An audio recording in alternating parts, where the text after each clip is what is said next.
Hey guys, hello everybody. I really get a good feeling today. It is episode 100, a very special episode for me.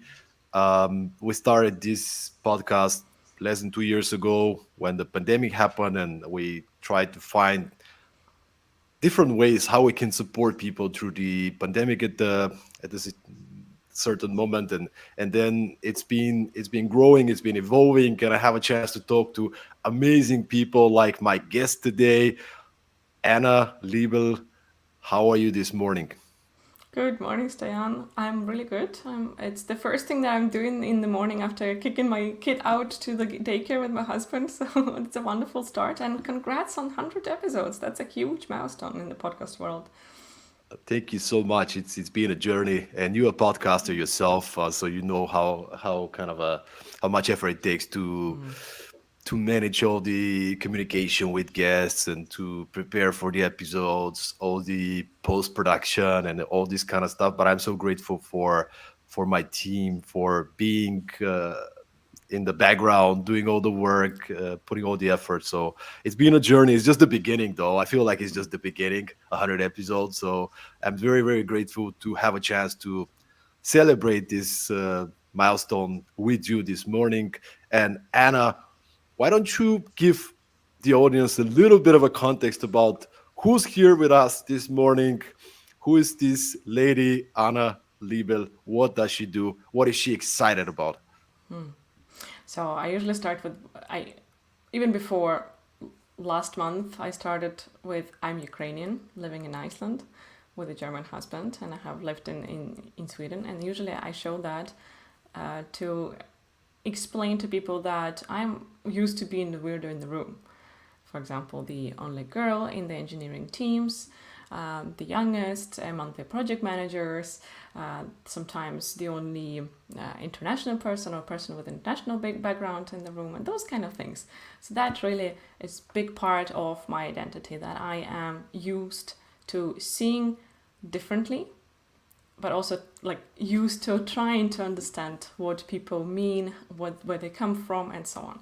And yeah, as I said, I'm Ukrainian, so now it's today it's 4 weeks since the war started or escalated to full blown invasion and war in my home country. That has affected me a lot, of course, in the last month. So, to be honest, the word excited is is probably the one that is a bit difficult to relate to nowadays. Mm, there is a lot of gratitude um, for things that I still have. For example, there's gratitude for every day when my parents are still alive, but because they're still in Kiev, my team members and families. So there are those positive feelings. It's not only like black nowadays, but exciting is probably the word that I've paused with, be it right or wrong.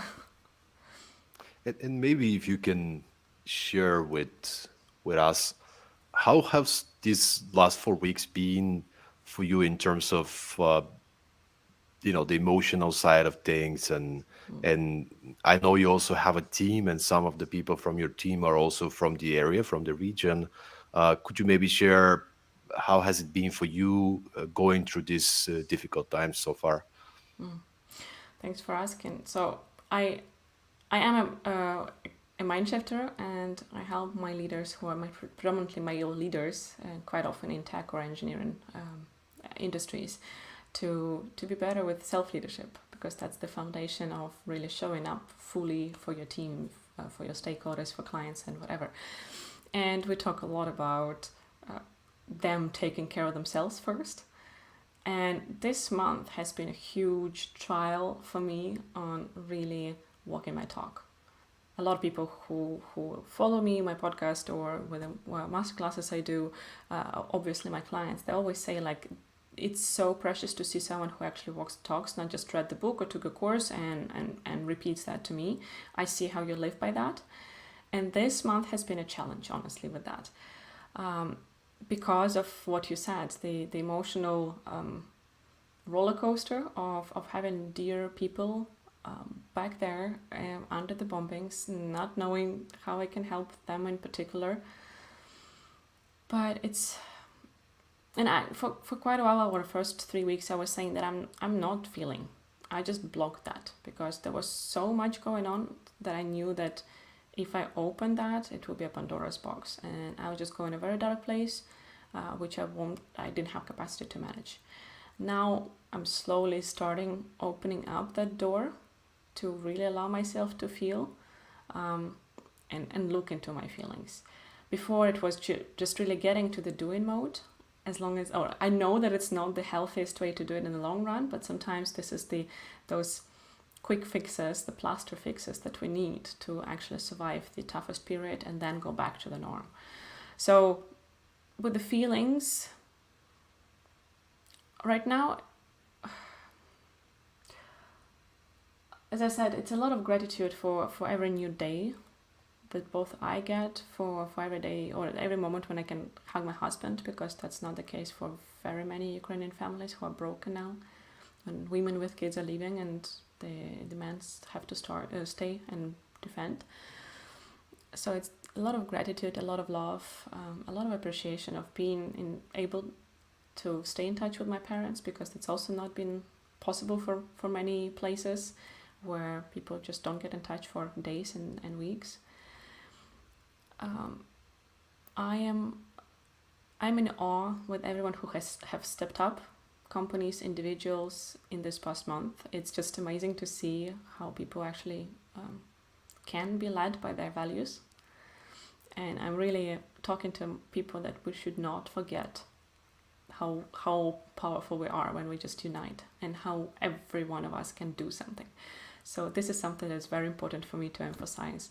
Whoever is doing something, and it can look very differently for different people. It all matters. None of those tiny actions stop the war, but that's not the nature of those actions and not the meaning of them. But helping each other and helping ourselves to get through this period is something that we are managing quite well right now as the society, and I think we really need to remember it for the peaceful times, how much we can actually do. And since you are a professional mind shifter, and I can imagine many people are going through very difficult times, also emotionally, mentally, and so on. Could you maybe share some ideas or some actionable advice for people? How can they, even in such dark times, find this calmness and peace, find this sense of hope, and focus on the things that are within their control? Yeah, within their control is the zone of, or the circle of influence, according to Stephen Covey. And this is actually the concept that has changed my life, really, when I implemented that, focusing on in a circle of influence instead of circle of concern. And before I go to the hope or answering your questions, Diana, I want to emphasize that I see that a lot of people are feeling guilt now, because it's too much for them to take in what is going on in Ukraine. And they see some people around them or on the social media who are doing so much. They're just really on the volunteering or whatever kind of action 24/7. And people start feeling guilt. And I want to emphasize that just like with jogging, we have people who are sprinters and those who are the marathoners. And it's not like sprinting is the right way of running, marathon running or long distance running is the wrong one, or vice versa. No, it's not like that. They both have their function. And it's very important to understand which function is yours. What is your way of helping? Because this guilt is usually now among the people who are the marathoners. And they look at the sprinters and they're like, oh my God, I'm doing nothing. I feel miserable because of that, and so on and so forth. Think about it, that the sprinters will burn out at some point, or they'll be just so exhausted that they won't be able to continue with this 24/7. And I see that happening already. They have fulfilled their function at that moment, and that is when you can take over as the marathoner and continue working with help, continue providing the support that people need, those who move to your country from Ukraine or whatever it is. So I really want to emphasize that this should not be this guilt feeling. And also when you are having a good time, don't feel guilty about that. Like, people are like losing their homes and lives right now quite close to me if you're in Europe, and here I am just having a glass of wine. No, like, I really want to prohibit you feel like that. Because if that glass of wine or if that good conversation with your husband or a friend is what will keep you going, then it's what we need. And it's as well, we want to, like, now as a society, just as with COVID, we had this moment when we discussed we need to take responsibility so that we don't overload the medical system or the health care system, right? That's the same right now. We need to take care of ourselves first and foremost so that we don't become another strain and another person who needs help. So I really want to send that through, that it's important for us to take care of ourselves first and foremost and find our way of helping that will feel okay for us. And then going to finding hope, I really hope that already gave some hints to that. And with those practical things that can give you hope, really look for things that recharge you. That hopefully is, like, if you're listening to the 100th episode of this show, that probably you already know something, you've learned something from Stajan and his friend or his friends and guests, and hopefully you've implemented that, so you know what is recharging you, whether it's training, whether it's walking in nature, whether it is extra cuddles from your kids or petting a dog, whatever it is.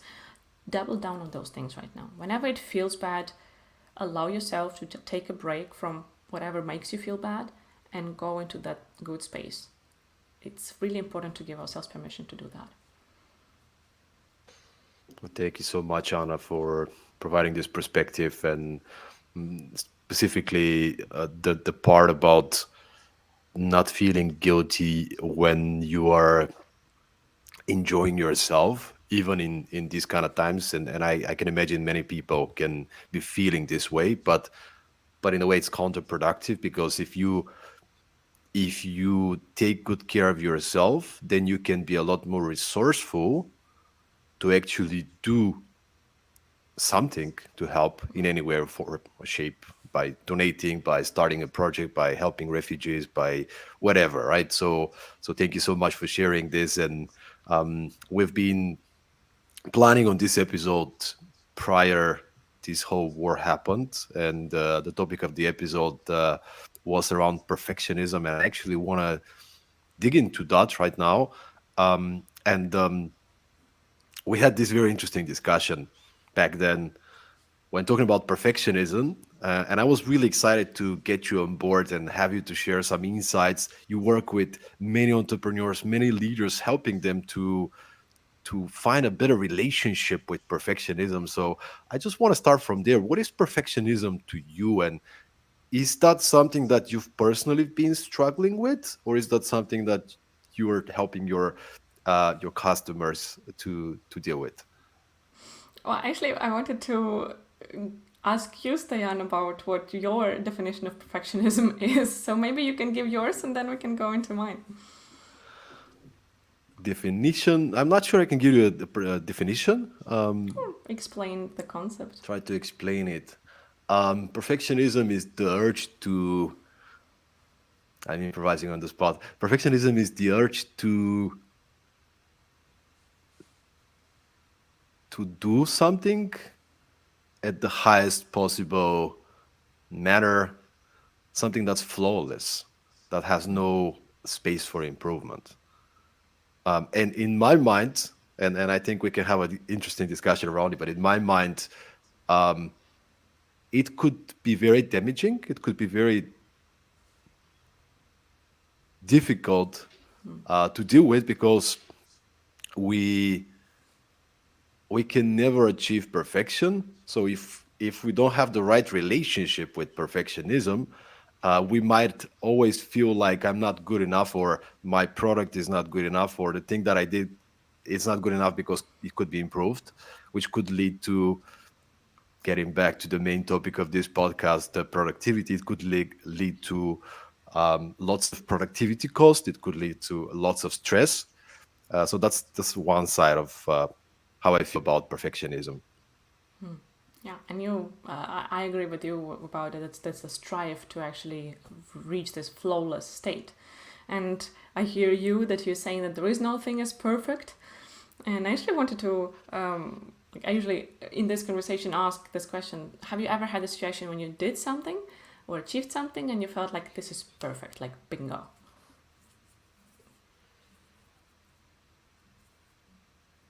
No, I don't think so. I don't think Mm. so. I Yeah, think exactly.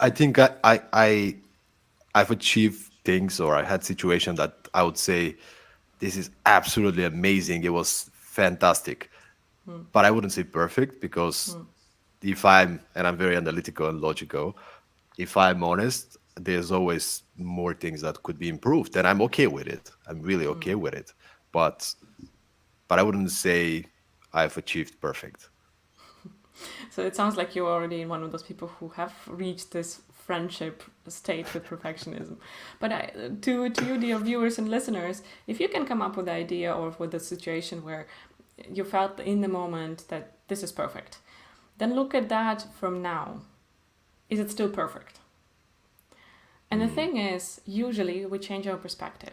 With time, we start seeing those flaws. And what Stoyan has shown here, that he's analyzing that and he already in the moment when he's achieved, he's seeing those flaws, but he's like, this is amazing still. Because given the current circumstances, it's good enough.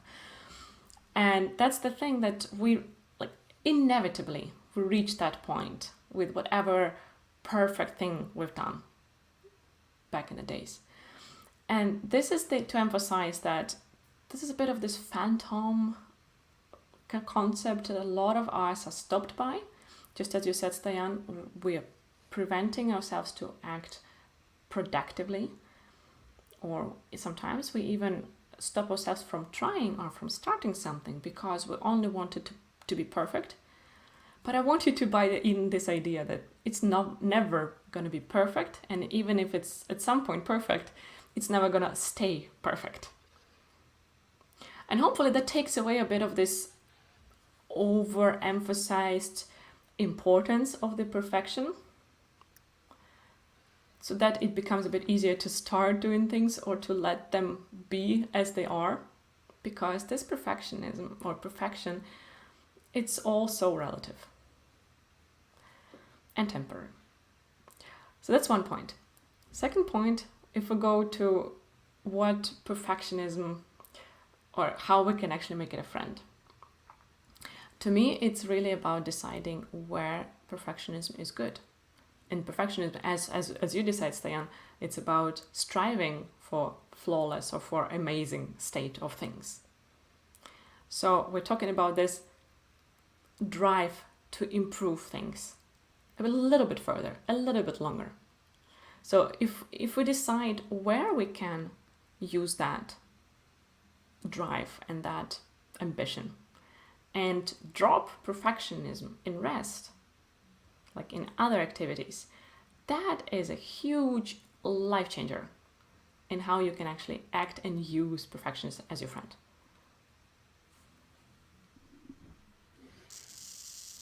Yeah, absolutely. I couldn't agree anymore, and I think I wouldn't even say striving for perfection exactly is good. I mean, probably use different wording. Striving for having high standards, maybe, and having very ambitious goals or objectives could lead us to produce our best work. But it has to be coming with this um, understanding that even if I do my very best, they might still not be perfect. Um, but I'm okay.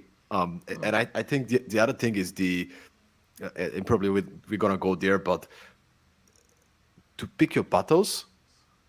Right, there's certain things that it's like I really have to do my best work or do the best in this specific situation. I need to strive to be as flawless as I can be. I'm not gonna be perfect, but I gotta do my very best. But there's so many situations in that we don't have to be right. Like Mm-hmm. you can quite easily go with 65 or 70%, and it's just quite good for the moment because you can't do it all. Um, there was I think it was David Talon who has this beautiful quote: "You can do anything, but you can't do everything." Exactly. So I wonder what's your thought about that in terms of picking your battles. So I agree with you 100%, Stan. It's about the choice of where is this perfection and this ambition or striving for improving. Um, what does it matter? And in my work with my clients, we work a lot with their values. And those are the characteristics or set of behaviors that define or help them reach their best version of themselves. And in the corporate world, we use the word values a lot. There are some workshops where all the people come together, come up with their value words for the company, right? And then everyone needs to live by them, but a lot of people don't even remember them by heart. And that's what we work on to change that, so that those are the words I usually ask them to break it, or not to narrow it down to 3 words or phrases. And the goal with only 3 is because then it's super easy to have those as a checkpoints, and you can use them, and that's how we're training them. You can use them in every situation and every moment of your day. So my words, for example, are present, unstoppable, beautiful. And I have a lot of meaning in that. I can explain if it's interesting. But what I mean is that in every given moment, I'm talking to you right now. And before starting this call, I was like, how can I be fully present? How can I be unstoppable despite me feeling like, oh my God, I'm exhausted now after 4 weeks of like emotional drain and doing way too many things, trying to help people back in Ukraine and so on. So I could be stopped by that fear. But it's actually something I can bring to the table and explain that this is human. We all have our emotions, we all can go through the exhaustion, but we can still do our best with that. And those kind of things. So those are the check-in points for me every time when I'm like, how can I be in this situation? How can I be X, Y, Z? Those 3 value words. And this is what you can use when you decide pick your battles, where to use the perfectionism. What really matters to me in my life? And if I keep perfecting this presentation, aligning every box from one slide to another, pixel by pixel, really striving to perfect the presentation, does that serve my purpose of being this ultimate best version of myself? Or can I drop it? And I give this presentation example because that's what I used to do back in the corporate world. I am in project management, and in a big corporation, being a project manager, I had to prepare a lot of different presentations for a lot of different stakeholders and be a lot of in the meetings presenting that stuff. And that you asked me, Stoyan, earlier whether perfectionism is something that I've been going through, and hell yes. There I was sitting, once I'm done with the presentation, for the extra 2 hours, perfecting everything. And at some point I realized that was taking away my time from my team, for example. So I decided for myself a challenge to read through the presentation once directly and then leave it. And the day after, I read through it again and I do adjustments, but that's it. And the rest of the time, I really go on the floor, I talk to my team members, I see how I can help them, and so on and so forth. That was super challenging for me. I was cringing every time I would find some typo while presenting, because of course you do, and those kind of things. But that was my way of practicing to let go of the perfectionism where it didn't really matter, and when I was trying to fight the battle that really didn't matter in the bigger scale. But whenever I would have the meeting with a design team in our company, I knew that those guys are super visual, they like aesthetics, they need everything to be perfect. Because sometimes we would review some framework or frames and so on with some designers, and they would be like, oh, here you have it, this line is 1 pixel off. And I would have to go 300% to see that one off. And he would just see it from standing behind me and next to my computer. And I understood that if I'm not perfecting the visual part of my presentation, when I'm meeting the design team and I need to prepare something or get some message across there, they will be just staring about that, at that 1 pixel off thing, and they'll not listen to me. And that is where I picked up the battle of actually perfecting and spending those couple of extra hours to do the visual work with the presentation, because I knew that, okay, then it will be fine. They just glance at the slide, it's all okay, and then they can listen to me and we can have a conversation. And that's, again, where you can decide, or what you can have as a checklist for yourself. What's the purpose of this action? And does perfection really matter here? And that's how you can again use this perfectionism to become your friend. Okay, two-part question now. You mentioned you've been dealing with perfectionism, and I wonder if, and I'm sure you're coach, you've been reflecting a lot on those things. Where did that come? How did it happen for you? How did you acquire these perfectionistic traits? Was that part of your, the country that you were born into, teachers, parents, childhood? Like, where was it that you picked those perfectionistic traits? And then the second part of the question, what exactly did you do to build a better relationship with perfectionism? Oh, the first one is so juicy. That could be a separate conversation of its own. But I would say it goes into the low self esteem. And yes, as you hinted in your question, we are raised quite often with low self esteem. Unfortunately, that's how the society works. And the self esteem is this feeling of my own worth as a human being, independently of what I'm doing. I know that I'm worth of love of myself, like my own love, and of the others. I don't need to achieve things to be appreciated. So this is the self-esteem, and quite a lot of us, especially high performers, are struggling with that because we were brought up with questions: What have you done today? What is your grade? So not to say our parents are wrong, that they didn't know better either in many situations. And then the same with the educational system. It's so ungrateful to discuss the educational system because there is no like right or wrong. We're educating the whole society, and there is no golden middle there, right? But that's the thing, a lot of things are going kind of off track, and we are evaluated all the time, and we are appreciated through our performance, not through our traits, not through us just being there and showing up. And that was the case for me as well. In the way that when I had a bad day, when I messed up, or let's say that way, when I had a bad day, it meant that I have a bad life, and when I messed up, it meant like I'm a bad person. Not like I did something badly, but I am a bad person.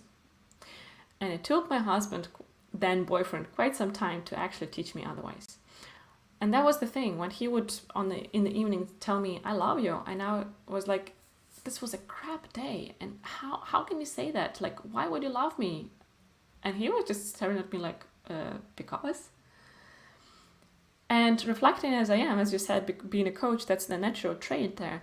I was like, that would be nice to have that myself. Actually, like, say to myself that I love myself, even if it was a bad day. So I started training that, really getting like better at appreciating myself, giving myself some support. I'm saying that we have this term of inner critic, and I'm saying usually that we are building this inner cheerleader team so that they are together louder than the inner critic. And it's good to have the inner critic. It can have, it has its function, right? But I'm always like saying that those are two of those creatures on the shoulders that you see in the cartoons, that kind of the devil and the angel. So that's the thing. Inner critic should stay there, but on the other shoulder, I want you to have this whole cheerleader team. Those voices that actually tell you that, hey, you're showing up right now, you're doing the best you can, and let's just decide or like discuss what is suboptimal, how we can improve it next time, what is our learning, and so on and so forth. But that's the important part. Strengthening your inner core of belief that I am worthy. When you can do that, it becomes easier to pick your battles in the right way, because you don't waste your energy on trying to be everything for everyone. You know that there will be people who will be criticizing you whatever you do. So it becomes easier to filter external factors in better alignment with yourself when there is something to align to. Do you have a follow-up questions on that, or should we go to the second part? Even though I kind of I'm answered just that. enjoying listening. So you can definitely go ahead and tell us more about the process of development of your relationship with perfectionism. So part of that is this strengthening of the self-esteem, and for that I usually give my clients some questions to answer and reflect upon every evening. And questions 2 to 4, I'll come back to the number 1, but you start with 3 questions. What did I do well today? And I challenge my clients to write down 5 things, or at least 3. And that's important because your audience or high achievers, they get a lot of things done. But it's like, whenever you've done something, it's like, yeah, even I managed, so it can't be that difficult. And we just really make a huge disservice to ourselves, neglecting the effort we've put and the results we have achieved. We just look at the next goal and the next goal and the next goal, and we start spinning the wheels. And this is an important part, to really emphasize those things that you're doing well. And the research is showing that the same reaction in the brain happens no matter whether the achievement is big or small. So whether you have shown up and actually did a full training as it was planned by your personal trainer, or you broke a world record and got some Olympic medal, the same result is happening on the neurological on the wiring in our brain, right? With the caveat that this achievement has been noticed. And with answering this question every evening, you are wiring your brain to see that you're achieving stuff. And a common concern of my clients who hear that in the beginning, they're like, yeah, but I don't want to become this vegetable who just sits on the sofa and does nothing. Dear listeners and viewers, you're not in the risk zone of that. Never. You will just become a bit more streamlined with your energy, and you will be nurturing yourself with the right stuff. So you will stay highly productive person, just in the longer run and in a more sustainable way. And usually what comes with that is more enjoyment and more sense of happiness on the way. And So more that's the productivity first. actually. And more productivity actually. The thing is, Exactly. as you said, maybe 95, 98% of the people listening to this podcast, they don't have a challenge to get motivated and to fire up to get things done. That's not what they struggle with. But sometimes they might overdo it, and maybe you're listening right now and you've done 19 things already, but there's these 2 things that they just got stuck because of some external circumstances, or you just didn't plan your time correctly, I don't know. And then you keep on focusing on those 2 things that didn't go well, as opposed to the 19 or 37 things that you actually did, small or big. So what a great question, Anna. So I'm curious to hear the rest of them. The third one is, what am I grateful for? And again, it's based on the research. It's not some woo-woo stuff or mambo jumbo. It is what rewires our brain to set a bit more positive lens on ourselves, right? And I have a lot of, as I said, tech guys working with me, and when they start journaling on that, they have this challenge. They say, I know the things I should be grateful for, but I don't feel it. So it's intellectual. If you are one of people who have this struggle, just keep going. Every single time when my client has managed to stay with this habit for 2 months, they learn to understand that they actually start feeling that stuff as well. But it takes practice, just like everything. It takes practice. So be okay with thinking gratitude, not feeling gratitude in the beginning, and it will come, really. Fourth question is, what do I need help with? And geez, is this one hard for many of high performers. And quite often they're like, yeah, but who, like, I don't want to ask for help from anyone. The thing is that this question can be addressed to whatever or whoever. If you believe in God, higher power, universe, whatever, you can ask for help from that. You can ask the help from the better version of yourself, or some kind of inner wisdom, or this kind of intuition, knowledge, whatever you would call it. But it could also be asking help from some of the people around you. So this is what, like, the question that can help you set yourself for more proactive um, day, the day after, because you're writing those things down before the bed, and then your brain continues working on those things, and that slowly is rewiring you. What are you looking for in your day? What are you, how are you acting? What kind of decisions are you making? And that's the thing. Quite often for me, it is something about myself. So very rarely do I ask for help in my journal to the external person. It can be, help me show up for that meeting and be patient, because I know that there will be some things that will rub me in the wrong way. Help me be patient and actually stay there listening to the person, trying to understand. Or help me be very present with my daughter tomorrow, because I know that it will be a super busy day, and then I'll just run into the daycare, pick her up, and then I just really want to land into this precious moment of being with her one-to-one before we get home and have the family time. So it can be those kind of things, and that sets my mind like, okay, this is important. I need to be present when we are with the daughter after we picked her up from the daycare. Those are the things that really can help you rewire yourself in the long run. And as I said, for the second question, or the third one with the gratitude, it takes some time. So stay in the habit for 2-3 months, and then you'll start seeing some shifts. And it doesn't happen as with a click of the fingers. It's those gradual shifts. But whenever we compare the situations now and 1 year ago with my clients, they're like, oh my God, it's a huge difference in how I reacted, how I took that conversation, how I managed to stay not in going into attack, but actually listen and having a constructive dialogue there, and those kind of things. That comes gradually with these things. The personal development and the mind shifting process is an evolution. It's not a revolution. And I know that high performers are usually striving for the revolution results in a way.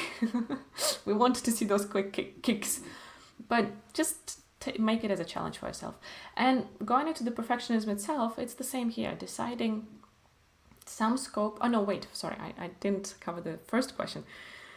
That one is, what did I do less well, and what is my learning? And why I say it's the first one, because it's good to finish up the day with more positive and constructive things. Yeah, go ahead.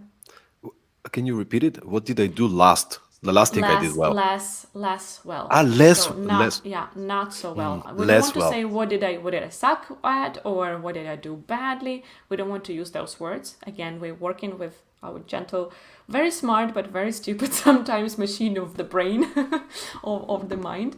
So we need to feed it with the right words. So what did I do less well, and what's my learning in that?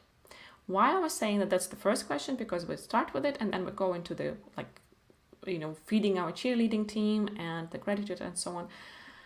But we also don't start with it until we've done the first 3 consistently for 2-3 months. Again, to build up this cheerleading team, so that the inner critic doesn't start shouting at us every evening before we go to bed. So when you feel like, yeah, it's natural, it comes okay, it's not a huge challenge to write those 3 answers to those 3 questions down, then you can start with this first question. So that's this little bunch of 4 questions that once you've practiced, it can take you 2 minutes in total. That's usually how it is for me. I'm not writing essays, it's just bullet points or words, and that's enough, really. This is something you do at the end of every day, pretty much. Yeah. To be fair, very honest, since I haven't done it since day 4 of the war. And that is probably the longest in 6 or 7 years that I have taken a break from that. So it might happen that one day I'm just coming from some event super late and I just want to brush my teeth and crash. I do it. I think through those things and then I write them down in the evening or in the morning when I woke up. So that happens. Now for over 3 weeks I haven't done it. It feels weird. I'm looking at my book. I'm still thinking about those things, but there is a power in writing them down. And this is something I'm not proud of, but I know that I'm just doing the best I can with what I have at the moment.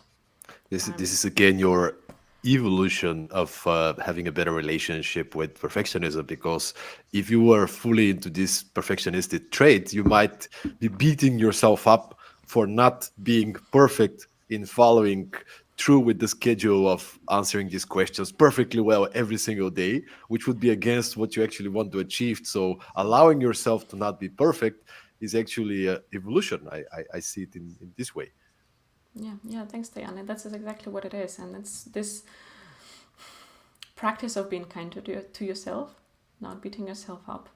And yeah, there would be enough things that I would beat myself up for right now, but hey, I'm going through the war back in my country, and that's not a normal circumstances, and I should really be mindful of that to give myself some space for mistake because we're not acting in normal times. But that's the thing. I have practiced it so much and I know the value of these habits so much that whenever I feel like I'm capable of that, I'll just jump back on the track and it will not be no problem to like pick up that habit because I really cherish the results that it gives me. I love this mindset and this attitude. And I have to be honest, the first 20, 25 years of my life, I've been pretty much hardcore perfectionist, um, for many of the reasons that we've already mentioned, like growing up in post-communistic Eastern Europe. I don't know how it's in other places, but the educational system, the way parents, and the way they were helping us to grow, they had the best intentions, and we learned so many things. But one of the challenges was that very often the focus will be on the parts that were not as perfect or they were not done well. Let's say you do a test at school, and then the teacher will ask you, why did you mess up this task? Or or I don't know, I'm home and I have to clean the apartment because my parents want to teach me to be hardworking, which is amazing, right? And then they'll come home and they'll be like, what is this spot here, right? And they're having the best intention, right? Like, I want to help you to be better and to find these things, but the way I guess I've been internalizing it was, i I need to look for the spot instead of appreciating that I've cleaned the whole apartment, for example, Yeah. right? And I started translating this into different sides of my life, I think. And when I was in high school, I was so bad in speaking in front of other people because I was afraid that it's not going to be perfect, and I would get into this paralysis. And at some point, when I moved to Denmark and I started studying the university, meeting a lot of people, uh, actually getting more real life experience, working in the industry, and initially trying to be perfect in all the different things, but then realizing this is just illusion. That's not how things go. I mean, if I allow myself to be and to make mistakes, and then becoming an entrepreneur, I mean, come on, guys, you can't be perfect being an entrepreneur every day. Every day you're making mistakes. I love my co-author Cristobal Alonso, who's a co-author of the book that I've published last year. Perform the unsexy truth about startup success is the name of the book. My co-author is somebody that he has absolutely no challenges with perfectionism, and he's a great leader into helping others to not be perfect in many ways. And I even included in the book one of his quotes. He once said, "I'd rather take, I'd rather make 10 decisions fast, three of which end up being wrong, as opposed to trying to perfect them and actually make three decisions." And he's really living it. It's really for me. It's been experience that really helped me to appreciate the progress, to appreciate the circumstances and the context. You can't be perfect in everything. You actually can be perfect in nothing, but you can be extremely good and do your very best in everything. It's just not how things are. So trying to be better in prioritization. What are the things, as you said? What are my values? What are the things that matter most to me? Can I? prioritize my energy, focus, and resources on the things that matter most. So I do my best work. I'm my best self in these areas, and then be okay and accepting that I will not be at my best in certain places, on certain meetings, in certain occasions. Um, and there was one very interesting, and I would love to hear from you what you think about that. But there was one very interesting meeting I had. I did a workshop on productivity, and the last part of the workshop was a mastermind session where everybody had an opportunity to share something that they're struggling with. And there was a group of successful entrepreneurs, founders, and everybody was taking turns to share something that they're struggling with. And the rest of us, we had to offer a perspective, ask them questions, share advice, and so on and so forth. So it was a really nice group of people, growth minded people. And it was very fascinating to see that in a group of 5 people, 3 of them shared the same challenge. And I see you smiling now because I think you know where I'm going. But the challenge was, my business is growing, things are going great, the team is in a good place. We have a lot of stuff to do, but things are moving amazingly well. My challenge is 8 p.m., 9 p.m., I finish working, and there's still so much stuff to do, and I cannot unplug. I'm feeling guilty and stressed because there's so much more to do. I don't feel like I've done enough. 3 out of actually 4 people were sharing. I was the facilitator, right? They shared the exact same thing. And I'm wondering what would be your message to people that are struggling with this kind of mindset. Well, there are so many things that we can actually discuss here. First of all, I think a big part for these entrepreneurs is to learn to delegate better. And how I see the irony of the lack of delegation quite often is that they care for their people. And they're like, I want my team to go home at 5 p.m. or whatever it is and actually have their life. And that's why they're staying up late themselves, continuing doing things, because there is always more to do than what we have the capacity for. Well intended, but in the morning your employees come to work and they see that you've done all that stuff. And even though you're like, take your time off, I need your brains fresh tomorrow, they're going home and they're knowing that their CEO will be working through the night. And that does not give them permission to completely relax. And that bites you in the tail in the long run. Because yes, you're the only one working so hard. Your employees are not are not logging in after they put their kids to bed. But mentally, they are. And that's even worse because there's still more to do because they're not doing those things. But mentally, they are with those things. So this is one of the shifts that we work on with my clients, that they need to walk their talk. It sounds like, of course, everyone does it, but no. And those are the things that we need to look at. Your well-intended overworking. How is that affecting your team? And of course yourself, because you can be productive the day after. And gradually your productivity decreases, so you get fewer things done, and you just continue spinning the wheels thinking that you're productive, but you're not. Diane, you're one of the best people to know that, all the statistics about that, how much we can actually work productively per day. So this is one of those shifts that we need to make in our mind, that our good intentions can still bite us in the tail. Another thing that is important to understand here, I would say, is the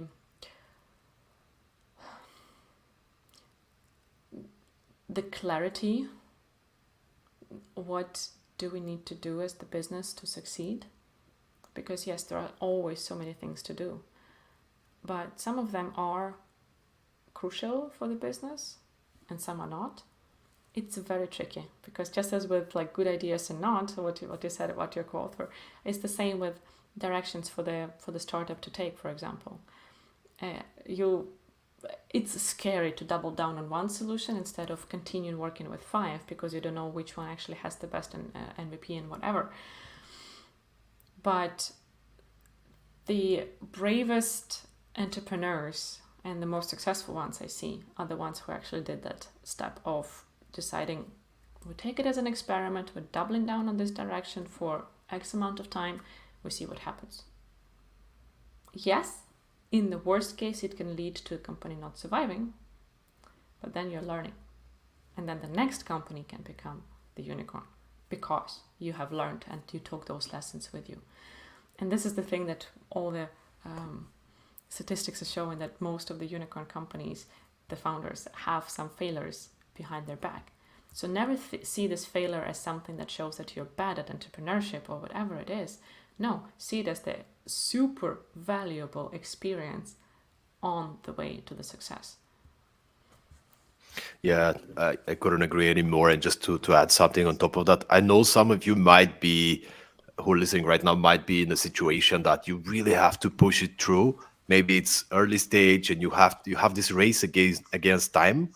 Um, but as Anna is sharing, some of the most successful entrepreneurs, they're extremely good in prioritization and focus, right? They might be working long hours. Doesn't mean that they stop working at 5 p.m., right? They might be working long hours, but they do it in a way that it's very meaningful. It's very focused, and they're also really good into switching off when they're not working, because they know that, hey, in order for me to be productive, okay, maybe I'm working from 8 in the morning till 8 p.m. for the next 2 months because that's what the company needs from me. But when it's 8 p.m., I'm switching off. I'm extremely disciplined to say no to any more stuff, and I'm just gonna do it in the morning. The best entrepreneurs, the most successful ones, are also the most disciplined, also for their own time. Because they know I have to recharge. I need to take care of my mental health. I need to have great relationship in my life. So I can get back tomorrow. I'm full of energy. I'm very well organized and I know what I should focus on. And I'm extremely good in saying no to things. Extremely good in saying no to things. Something that we really struggle with. We struggle with a lot.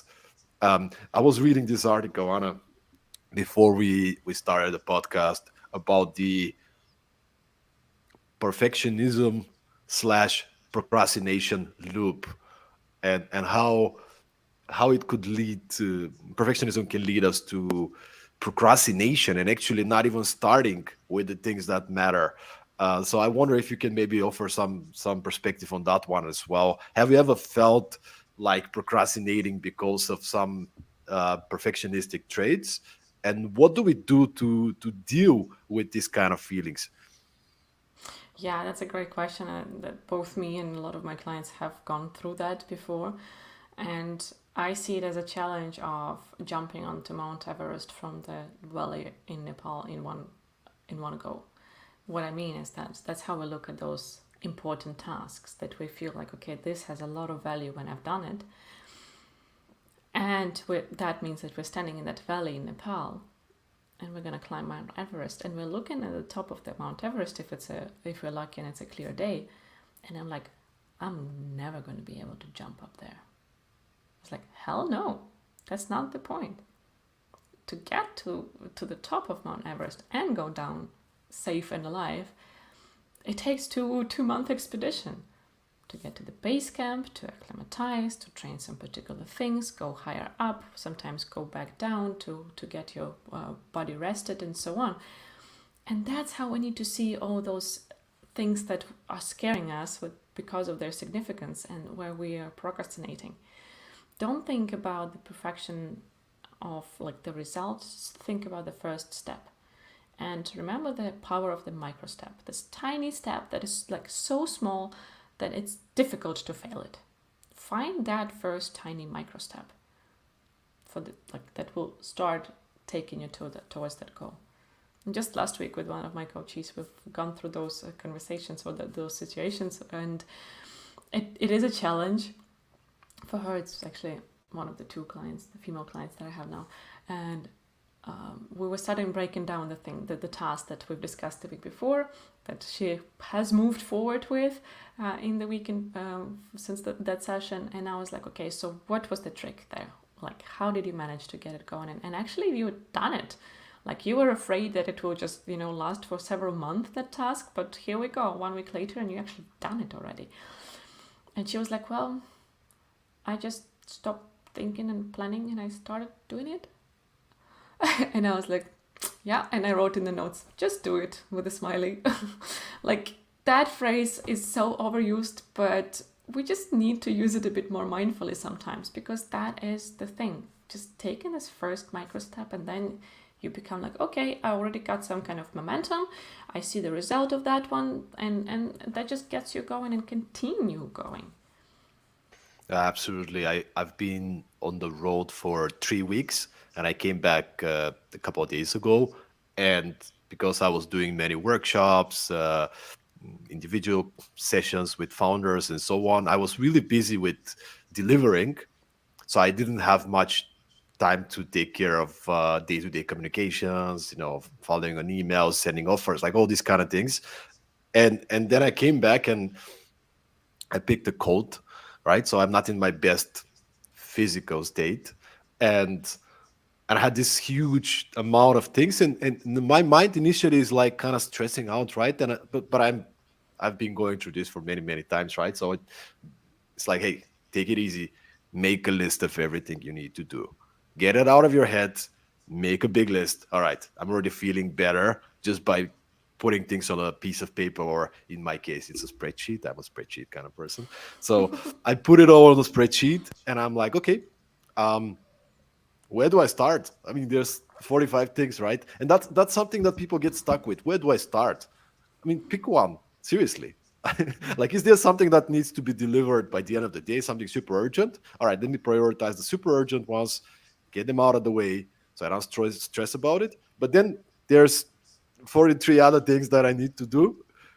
All right, let me make myself a cup of coffee. Let me listen to some nice music. I'm using this app, Brain FM, some scientifically proven music. By the way, for those of you listening, if you use the code Stoyan as my name, you can get 20% off from the app. But that's just a different thing, right? But all right, I'll make myself feel good and I'll just pick one thing. As you said, just do it. Which is the first thing? Well, let's pick one and focus. Pomodoro, right? Pomodoro technique is something that works really well, where you pick a specific task and you assign and allocate uh, a block of time, maybe 25 minutes. I need to send this email to this person. All right, 25 minutes. Then I take a little break. I focus on the second thing. Then I take a little break. I focus on the third thing. And it's just amazing. You build momentum. You feel like, okay, I'm back again. I don't need to be perfect. I don't need to be perfect with all these tasks. I just need to start doing them. I don't need to get them all done by the end of the day. No, that's impossible. Can I delegate something? Can I postpone something for another day? And then just be present, be in the moment, right? So absolutely agree with all these things. Anna, it's been such a pleasure having you on episode 100. Thank you so much for being with us, sharing all these fantastic things. And I just want to make sure that everybody who's listening have a chance to get in touch with you. Where could people find you? How could they uh, get in touch? And what are some of the ways that you can help them to succeed on their journey? Thanks for asking, Stan, and thanks for having the honor of being the guest on the episode 100. So I'm mostly present on LinkedIn. That's my favorite platform to play on and connect with people on. So please feel free to reach out there and just mention that you've heard our conversation with Stayan. That I know, like that you are the high performance junkie, I wanted to say, but probably not the best word, but enthusiast. That always is a good starter for the conversation. And I also have the podcast, as we mentioned earlier. It's called Genius Leadership: Overcoming Everything, and it's on all major platforms. And just like you, Stayan, I'm inviting people who inspire me, people whom I'm learning from, and just to share those beautiful conversations I quite often have in the Zoom calls, just share them with the rest who are interested in finding their zone of genius and leading from that place. Absolutely amazing. Everybody listening, you heard the lady. There's a podcast. You can find it anywhere. Genius Leadership with Anna Liebel.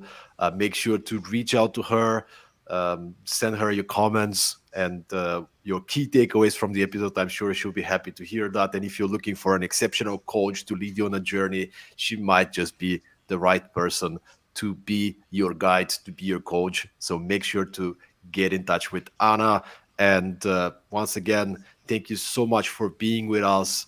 Episode 100. If you haven't subscribed yet, you can find the podcast Productivity Mastery on Apple Podcast, Spotify, and all other major platforms. If you enjoyed this episode, make sure to share it with a friend. And once again, super, super grateful for being here on episode 100. Grateful to the audience, to you guys for listening, for keep on sending us feedback, to introducing us to amazing guests like Anna. And I just want to say thank you so much, Katie Stoddard, who was actually the guest of the first episode, for introducing us to together. So thank you so much, Katie. I wish everybody a fantastic day. Stay positive. Focus on the things that are within your control, and see you again next time, the next episode of Productivity Mastery.